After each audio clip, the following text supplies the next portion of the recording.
Israel വീണ്ടും അവയവം മോഷ്ടിക്കുന്നു എന്ന് ഫലസ്തീൻ ആരോപിച്ചു.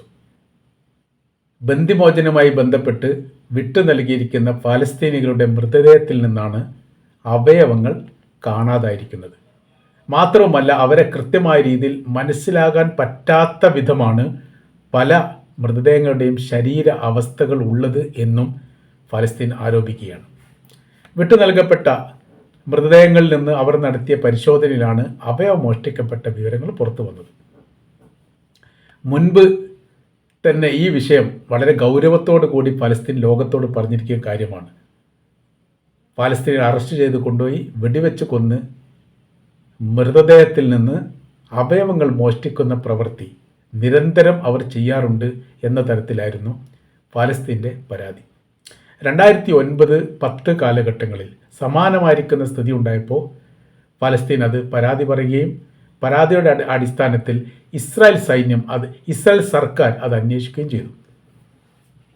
ഇതോടനുബന്ധിച്ച് ചില സൈനികർ ഈ പ്രവൃത്തി ചെയ്തിട്ടുണ്ട് എന്ന് സർക്കാരിന് ബോധ്യമായി എന്ന തരത്തിലാണ് റിപ്പോർട്ട്. അവർക്കെതിരെ നടപടിയെടുത്തു എന്നും പറയുന്നു. എന്നാൽ അതിനുശേഷം വീണ്ടും സമാനമായ രീതിയിൽ 2012 ഇത് ആവർത്തിച്ചു. അതിർത്തി കേന്ദ്രീകരിച്ചുകൊണ്ടും വെസ്റ്റ് ബാങ്ക് കേന്ദ്രീകരിച്ചുകൊണ്ടുമെല്ലാം ഇസ്രായേൽ റെയ്ഡ് നടത്തുകയും സൈനികർ ഫലസ്തീനികളെ പിടിച്ചുകൊണ്ടുപോവുകയും ചെയ്യും. അറസ്റ്റ് ചെയ്ത് ചില ജയിലിലടക്കും, ചിലവരെ അവർ വെടിവെച്ച് കൊല്ലും. തങ്ങളെ ആക്രമിച്ചതിനുള്ള തിരിച്ചടി എന്ന തരത്തിലുള്ള ഒരു റിപ്പോർട്ടും തയ്യാറാക്കും.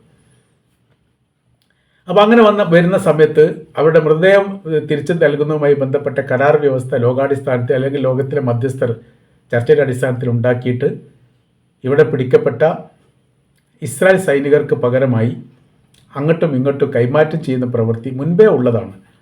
അങ്ങനെ വരുന്ന സമയത്ത് സൈനികർ കൊല്ലപ്പെട്ടിട്ടുണ്ടെങ്കിൽ അവരെ കൃത്യമായ രീതിയിൽ ഫലസ്തീൻ അല്ലെങ്കിൽ വെസ്റ്റ് ബാങ്കിൽപ്പെട്ട ആളുകൾ തിരിച്ചു നൽകും. പകരം ഇസ്രായേലിലുള്ള ഫലസ്തീനിയുടെ മൃതദേഹം ഇങ്ങോട്ടും തിരിച്ചു നൽകും. പക്ഷേ ഇവിടെ എത്തി പരിശോധിക്കുന്ന സമയത്താണ് ആന്തരിക അവയവങ്ങൾ അങ്ങനെ തന്നെ ചോർന്നു പോയിക്കുന്നു അല്ലെങ്കിൽ ഇല്ലാതിരിക്കുന്നു എന്നുള്ള വിവരം പുറത്തു വരുന്നത്.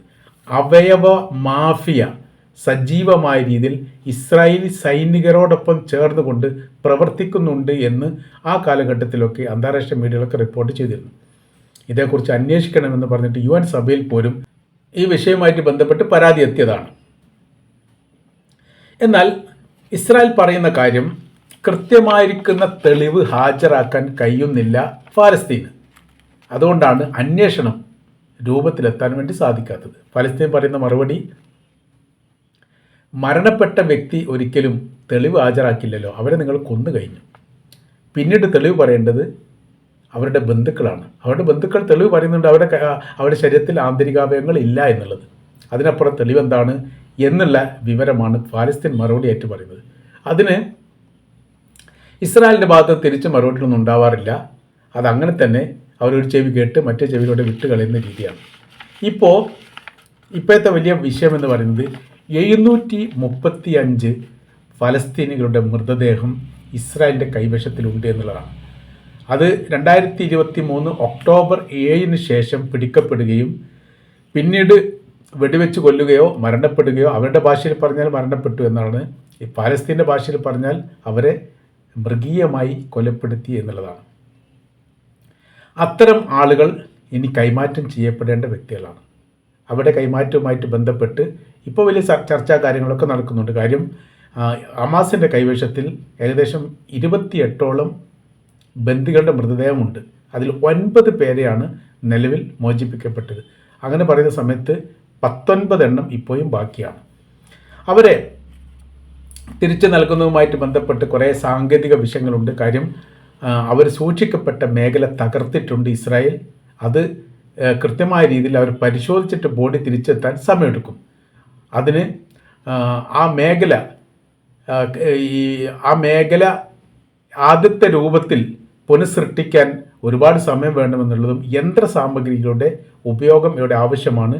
അതിന് ഇസ്രായേൽ അനുമതി നൽകണം എന്നുള്ളതൊക്കെയാണ് ഹമാസ് പറയുന്നത്. ആ വിഷയമായിട്ട് ബന്ധപ്പെട്ട് സങ്കീർണമായിരിക്കുന്ന വിഷയത്തിലേക്ക് നീങ്ങുകയാണ്.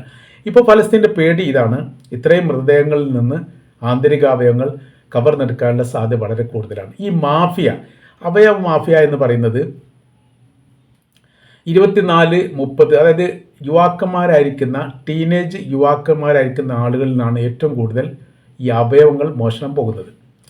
അവരെ ഹൃദയപരമായിരിക്കുന്ന അതല്ലെങ്കിൽ ഈ വൃക്ക സംബന്ധമായിരിക്കുന്ന അവയവമാണ് വേണ്ടതെങ്കിൽ അവർ വെടിവെച്ച് കൊല്ലുകയോ മറ്റോ ചെയ്യും തലക്ക്, അതല്ലെങ്കിൽ ആ രീതിയിൽ കൊലപ്പെടുത്തിയ ഉടനെ തന്നെ അവയവങ്ങൾ മോഷ്ടിച്ചെടുത്തുകൊണ്ട് ബന്ധപ്പെട്ടവർക്ക് വിൽപ്പന നടത്തുന്ന രീതി, ആ രീതിയാണ് തുടരുന്നത് എന്നാണ് മനസ്സിലാക്കാൻ പറ്റുന്നത്. ഇത് അവിടെ പ്രധാനമായിരിക്കുന്ന ആശുപത്രിയുമായിട്ട് ലിങ്ക് ചേർന്നിട്ടാണ് പ്രവർത്തിക്കുന്നത് എന്നും ചില റിപ്പോർട്ടുകളൊക്കെ ഇതിന് മുൻപ് ഉണ്ടായിരുന്നു. വലിയ വിവാദമായിരിക്കുന്ന സംഭവങ്ങളാണ് ഇതെല്ലാം. അപ്പോൾ ഏതെങ്കിലും വ്യക്തിക്ക് വൃക്ക വേണമെങ്കിൽ തീർച്ചയായിട്ടും ഈ അറസ്റ്റ് ചെയ്യപ്പെട്ട് ഇസ്രായേൽ ജയിലിൽ കിടക്കുന്ന എല്ലാവരെക്കുറിച്ചും വളരെ കൃത്യമായിരിക്കുന്ന വിവരങ്ങൾ ഇസ്രായേൽ അത് ശേഖരിച്ചു വെക്കും. ഭാവിയിൽ ഏതെങ്കിലും വിഷയം ഉണ്ടാവുകയാണെങ്കിൽ ഇതാരാണ് ഏതാണെന്ന് മനസ്സിലാകാൻ വേണ്ടിയിട്ടാണ്. അപ്പോൾ അവരുടെ കൈ പരിശോധന, കണ്ണ് പരിശോധന, ഫിംഗറുമായിട്ട് ബന്ധപ്പെട്ട എല്ലാ രീതിയിലും പരിശോധനയും എല്ലാ കാലത്തും ഇസ്രായേലിൻ്റെ കൈവശത്തിൽ ഉണ്ടാവുന്ന രീതിയിലാണ് ഇവരെക്കുറിച്ചുള്ള വിവരശേഖരം നടത്താറുള്ളത്. അതുകൊണ്ടാണ് ഹമാസിൻ്റെ നേതാവ് യഹിയ സിൻവാർ കൊല്ലപ്പെട്ടപ്പോൾ വളരെ പെട്ടെന്ന് ഇത് യഹിയ സിൻവാർ ആണ് എന്ന് ഇസ്രായേലിന് തിരിച്ചറിയാൻ വേണ്ടി സാധിച്ചത്. ഇതേ മരണപ്പെട്ട സമയത്ത് വിരൽ മുറിച്ചു കൊണ്ടുപോയി ഇസ്രായേലിലെ ലാബിൽ പരിശോധന നടത്തി. അപ്പോൾ ഫിംഗർ പരിശോധന നടത്തുന്ന സമയത്ത് വളരെ പെട്ടെന്ന് തന്നെ അവർക്ക് മനസ്സിലാക്കാൻ പറ്റും ഇത് ഇസ്രായേലിൻ്റെ ജയിലിൽ കിടന്ന വ്യക്തിയാണ്. ആ വ്യക്തിയുടെ പേര് ഈ പറയപ്പെട്ട ഹമാസിൻ്റെ നേതാവ് യഹിയ സിൻവാർ ആണ് എന്ന് മനസ്സിലായി. പിന്നീട് ബോഡി അവരെടുത്ത് കൊണ്ടുപോയി എന്നാണ്. അപ്പോൾ ഇപ്പോൾ പറയുന്ന വിഷയം, ഇസ്രായേലിൻ്റെ കൈവശത്തിൽ ജയിലിൽ കിടക്കുന്ന ഓരോ വ്യക്തിയെക്കുറിച്ചും വൃക്ക സംബന്ധമായ കാര്യം, ബ്ലഡ് സംബന്ധമായ കാര്യം, ശരീരത്തിൻ്റെ സ്ഥിതിയെക്കുറിച്ച് കൃത്യമായ രീതിയിൽ അറിയുന്നത് ചോർന്നു പോകുന്നു, അല്ലെ ചോർത്തി കൊടുക്കുന്നു. അത് ആശുപത്രി കിട്ടുന്നു. അപ്പോൾ ഇന്ന പ്രായത്തിലുള്ള ഇന്ന വ്യക്തി ഇന്ന സെല്ലിൽ കിടക്കുന്നു എന്ന് മനസ്സിലാകുന്നു. അതിനനുസരിച്ചുള്ള സംവിധാനങ്ങൾ ഒരുക്കുന്നു എന്നുള്ളതാണ് പാലസ്തീൻ്റെ ആരോപണം. അത് ഏറെക്കുറെ ശരിവെക്കുന്നതാണ് അവരുടെ മൃതദേഹവുമായിട്ട് ബന്ധപ്പെട്ട കാര്യങ്ങൾ വരുന്ന സമയത്ത് പാലസ്തീന് മനസ്സിലാക്കാൻ വേണ്ടി പറ്റുന്നത്. അപ്പോൾ ഇപ്പോൾ മൃതദേഹവുമായിട്ട് ബന്ധപ്പെട്ട വിഷയം ഇപ്പോൾ വിവാദമായുള്ള പ്രധാനമായിരിക്കുന്ന കാരണം ബന്ദികളുടെ 9 മൃതദേഹമാണ് 3 ഘട്ടങ്ങളിലായി ഹമാസ് ഇസ്രായേലിന് കൈമാറിയത്. കൈമാറുന്ന സമയത്ത് അവരെക്കുറിച്ച് കൃത്യമായിരിക്കുന്ന വിവര കാര്യങ്ങൾ അതോടൊപ്പം ഉണ്ടായിരുന്നു. എന്നാൽ ഏകദേശം 75ഓളം മൃതദേഹം ഇസ്രായേൽ ഫലസ്തീനികളുടെ ഇങ്ങോട്ട് കൈമാറി. 35 എന്ന് ഒരു റിപ്പോർട്ടിൽ കാണുന്നു, ഒരു റിപ്പോർട്ടിൻ്റെ അകത്ത് 75 എന്നും കാണുന്നു. എന്തായിരുന്നാലും ഈ കൈമാറ്റം ചെയ്യപ്പെട്ട ഈ മൃതദേഹത്തെക്കുറിച്ച് യാതൊരു വിവരങ്ങളും യഥാർത്ഥത്തിൽ ഇസ്രായേൽ നൽകിയിട്ടില്ല. പേര് വിവരങ്ങളില്ല, അഡ്രസ്സില്ല, ഏതാണ് എങ്ങനെയാണ് എന്നൊന്നുമില്ല. അപ്പോൾ അതൊരു സങ്കീർണമായിരിക്കുന്ന ഒരു വിഷയമാണ്. ഈ മൃതദേഹവുമായിട്ട് ബന്ധപ്പെട്ട് ലാബ് പരിശോധന നടത്തി ആളെ തിരിച്ചറിയുക എന്ന് പറഞ്ഞാൽ ഇപ്പോഴത്തെ യുദ്ധ സമാന സാഹചര്യങ്ങൾ നിലനിൽക്കുന്ന ഗസയെ സംബന്ധിച്ചിടത്തോളം അവർക്കത് വലിയ രീതിയിലുള്ള പ്രയാസം ഉണ്ടാകുന്ന കാര്യമാണ്. അങ്ങനെ പ്രയാസം ഉണ്ടാക്കുക എന്നുള്ളതാണ് ഇസ്രായേലിൻ്റെ ലക്ഷ്യം. അതല്ലെങ്കിൽ അവരെ സംബന്ധിച്ച് അത് മരണപ്പെട്ട വ്യക്തി ആണെങ്കിലും ജീവിച്ചിരിക്കുന്ന വ്യക്തിയാണെങ്കിലും കൃത്യമായിരിക്കുന്ന വിവരങ്ങൾ ഇസ്രായേലിൻ്റെ കൈവശത്തിലുണ്ട്. അത് പരസ്പരം കൈമാറുന്ന സമയത്ത് അതിൻ്റേതായിരിക്കുന്ന ഗുണങ്ങളും ആളെ തിരിച്ചറിയാൻ വളരെ പെട്ടെന്ന് സാധിക്കുകയും ചെയ്യും. കുറച്ച് മൃതദേഹങ്ങൾ വെസ്റ്റ് ബാങ്കിലേക്ക് പോയിരിക്കുന്നു, കുറച്ച് പോയത് ഗസയിലേക്കാണ്. വെസ്റ്റ് ബാങ്കിലേക്ക് പോയ ചില മൃതദേഹങ്ങൾ ഗസക്കാരുടേതാണ്, ഗസയിലേക്ക് വന്ന ചില മൃതദേഹങ്ങൾ വെസ്റ്റ് ബാങ്കിലുള്ളതാണ്. ഇത് പരസ്പരം അങ്ങോട്ടും ഇങ്ങോട്ടും കൈമാറുക എന്ന് പറഞ്ഞാൽ വലിയ പ്രയാസമുള്ള കാര്യമാണ്. കാര്യം ഗസയിൽ നിന്ന് 70-80 കിലോമീറ്റർ ദൂരമുണ്ട് വെസ്റ്റ് ബാങ്കിലേക്ക്. ഈ പ്രദേശങ്ങൾ ആകെ ഈ പറയപ്പെട്ട 70 കിലോമീറ്റർ ആണെങ്കിൽ അത്രയും കിലോമീറ്റർ ഇസ്രായേലിൻ്റെ ഭൂപ്രദേശമാണ്. ഇവിടെ നിന്ന് വെസ്റ്റ് ബാങ്കിലേക്ക്, ഗസയിൽ നിന്ന് വെസ്റ്റ് ബാങ്കിലേക്ക് ഒരു മൃതദേഹം കൈമാറണമെങ്കിൽ അതിൻ്റേതായിരിക്കുന്ന സാമ്പത്തിക പ്രശ്നവും സാങ്കേതിക വിഷയങ്ങളുണ്ട്. മാത്രമല്ല വിസ സംബന്ധമായിരിക്കുന്ന ഒരു അംഗീകാര പത്രം ഇസ്രായേലിൻ്റെ കൈവശത്തിൽ കിട്ടേണ്ടതുണ്ട്.